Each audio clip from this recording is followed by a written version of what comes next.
Hey, Micah. This is Jeff. Alright, this is going to be a Christmas present to you.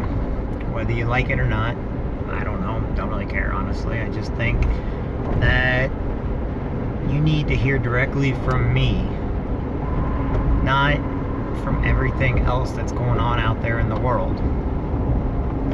First thing is, I love Gracie with all my heart, and I love Gabby with all my heart. And the truth of the matter is, to me, they're both my girls. I was adopted at birth, so you kind of understand that.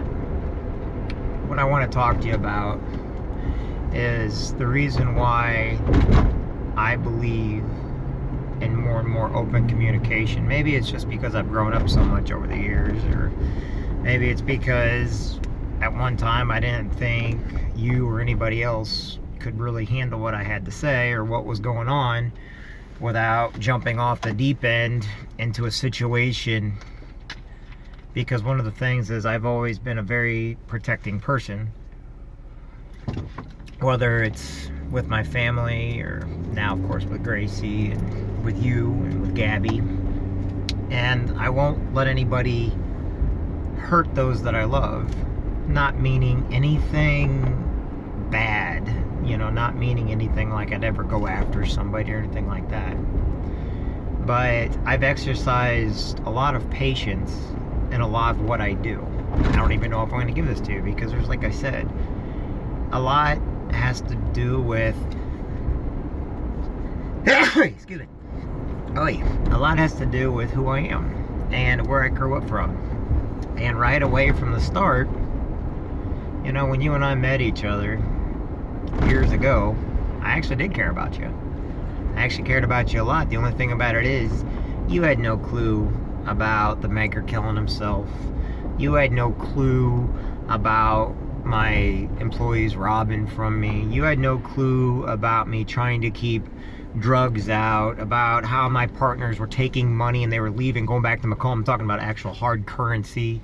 How I was being, at every turn, just being struck. And it's like, I couldn't trust anybody. It took a long time just for me to be able to, not necessarily get back on my feet. It doesn't matter how many people kick me. I'm not going to go down. But it does matter about, who's important and what's going on in my life. And around that time, I could not trust anybody. All I had was negative after negative after negative after negative coming at me from about everybody and everything. I mean, even about myself to myself. That's not fair to you. That wasn't fair to anybody.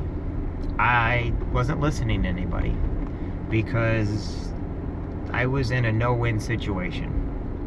Did it bother me to be in a no-win situation?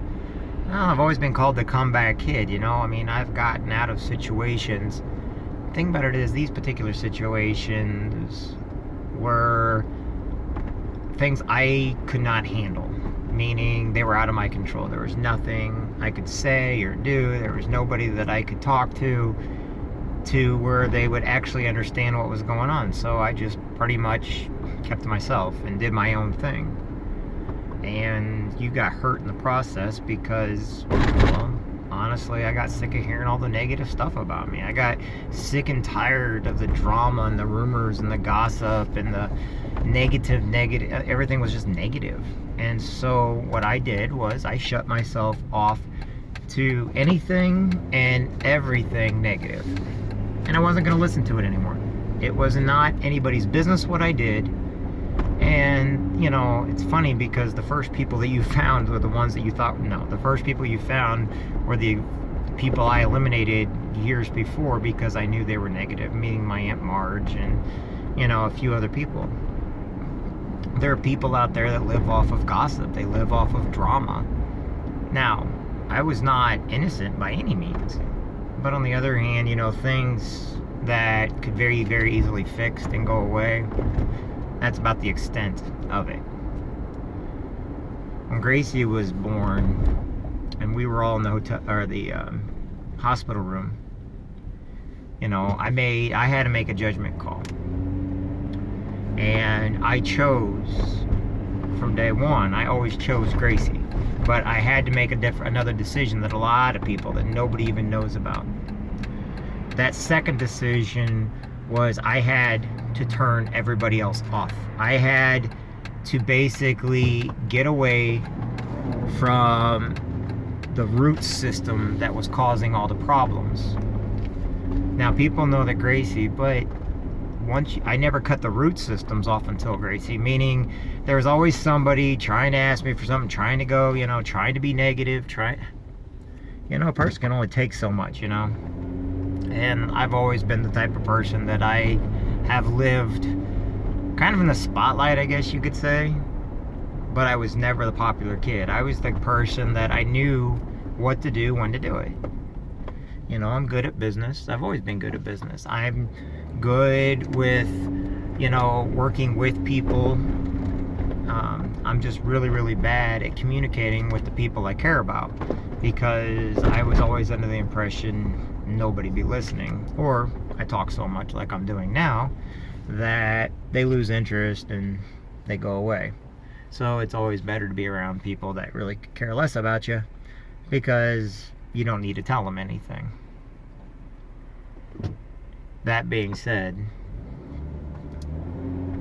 you may think I may be this worst person in the world, but I've always found a way to always put Gracie, you, and Gabby first.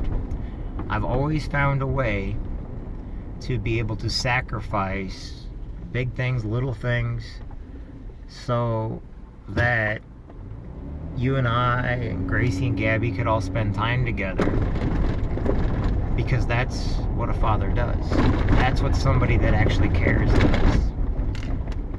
You don't need to know about all the personal stuff that goes on, and people, drama's in everything.